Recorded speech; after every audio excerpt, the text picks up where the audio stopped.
तो नाज़रीन, आज से आप हमारे पेज पे ओस्मान सीज़न 2 के एपिसोड्स भी देख सकेंगे इंशाल्लाह।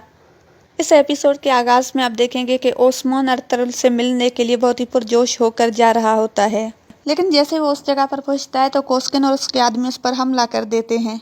दरअसल ये एक जाल होता है जिसमें ओस्मान को फंसाया जाता है। ओस्मान खंजर के वार से जख्मी हो जाता है, लेकिन फिर भी वो डट कर मुकाबला करता है, लेकिन जख्मी होने की वजह से वो ज्यादा देर तक मुज़ाहमत नहीं कर पाता और वो लोग उसे पकड़ लेते हैं। गोक्तुक बहुत ही बहादुरी और अक्लमंदी से ओस्मान को वहां से निकाल देता है और खुद दुश्मनों के हत्थे चढ़ जाता है।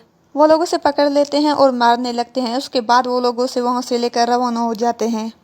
काई कबीले में अर्तुगरुल गुंदूज और दुंदार से ओस्मान के बारे में तफसीलात मालूम करता है। उसे पता चलता है कि ओस्मान के पास आने वाला कासिद गजल खातून के भाई हसन का खास आदमी था। उसके बाद वो दुंदार को हुक्म देता है कि गजल खातून को गिरफ्तार करके कैद खाने में डाला जाए। दुंदार के लिए ये बहुत ही मुश्किल होता है, लेकिन वो सरदार के हुक्म पर अपनी बीवी को गिरफ्तार कर लेता है। सिपाही अर्तुगरुल के हुक्म पर गजल खातून को गिरफ्तार कर लेते हैं और उसके बाद उसे कैद खाने की तरफ लेकर जाते हैं। अर्तुगरुल गुंदूज को फौरन ओस्मान को तलाश करने का हुक्म देता है। दूसरी तरफ आप देखेंगे कि दुश्मन ओस्मान के ताक़ुब में होते हैं, उसे तलाश कर रहे होते हैं। ओस्मान एक जगह पर आकर जख्मी होकर गिर पड़ता है। ऐन मुमकिन था कि दुश्मन पहुंच जाते, लेकिन दुमरल अब्दाल उनसे पहले वहां पर पहुंच जाता है। उसके बाद वो लोग भी ओस्मान के ताक़ुब में वहां पर पहुंच जाते हैं। वो गुमरल अब्दाल से ओस्मान के बारे में पूछने लगते हैं। वो दरविश उन्हें कोई जवाब नहीं देता, उन्हें कुरान मजीद की आयत बताकर गुमराह लोगों के अंजाम के बारे में बताता है। दूसरी तरफ आप देखेंगे कि गुंदूज और काई के सिपाही वहां पर पहुंच जाते हैं जहां पर ओस्मान पर हमला हुआ था। गोक्तुक वहां पर मौजूद होता है। वो लोग उसे बचा लेते हैं और अपने साथ लेकर वहां से रवाना हो जाते हैं। दूसरी तरफ दरवेश ओस्मान के जख्मों की मरहम पट्टी कर रहा होता है। ओस्मान ख्वाब में देखता है कि उसके सीने से एक दरख्त उगता है और आहिस्ता आहिस्ता उसकी शाखें और रोशनी पूरी दुनिया में फैल जाती है। उसके बाद वो दरवेश से उसके बारे में पूछने लगता है। वो ओस्मान को जिंदगी में सख्त मुसाफात के बारे में आगाह करता है और उसे सब्र की तलकीन करता है। ये दूसरी तरफ आप देखेंगे कि नेकोला अपने साथियों के साथ काई कबीले पहुंच जाता है। वो अर्तुगरुल को मरकजी खेमे में देखकर हैरान हो जाता है। वो अर्तुगरुल से अमन की बात करता है और उसके बाद वो सोने के सिक्कों के एवज अपने सिपाहियों की रिहाई की बात भी करता है। ये सुनकर अर्तुगरुल उससे कहता है कि इन सब के एवज तो मैं तुम्हें एक कुत्ता न दूं, तुम अपने सिपाहियों की बात कर रहे हो। उसके बाद नेकोला उससे डबल सोने की पेशकश करता है और उसके बाद वहां से चला जाता है। नेकोला का साथी अर्तुगरुल के साथ नरमी बरतने पर एहतजाज करता है और गुस्से में आ जाता है। उस पर नेकोला उसे समझाता है कि सही वक्त होने पर सब कुछ करूंगा।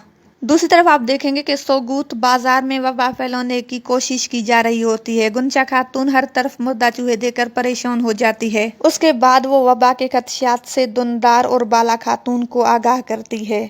ये सुनकर बाला खातून इस अहम मौजू पर अर्तुगरुल से बात करने जाती है, लेकिन वो अपने खेमे में नहीं होता। बाला खातून ये देखकर परेशान हो जाती है। दूसरी तरफ अर्तुगरुल खुफिया तौर पर सफेद दाढ़ी वालों के पास आता है। वो लोग अर्तुगरुल को अपने बेटों में से किसी एक को अपना जौनशीन मुंतखब करने पर बात करते हैं। रास्ते में अर्तुगरुल की मुलाकात अब्दुर्रहमान से होती है। वो उसे अहम जिम्मेदारियां देने के बारे में बात करता है। उसके बाद अर्तुगरुल वहां से हजल खातून के भाई हसन से मिलने जाते हैं। वो ओस्मान के बारे में उसे बात करता है और कहता है कि अगर इस साजिश में तुम मुलविस हुए तो नतीजा बहुत बुरा निकलेगा। तुम्हारी बहन हमारे पास कैद में है। ये कहकर अर्तुगरुल वहां से रवाना हो जाता है।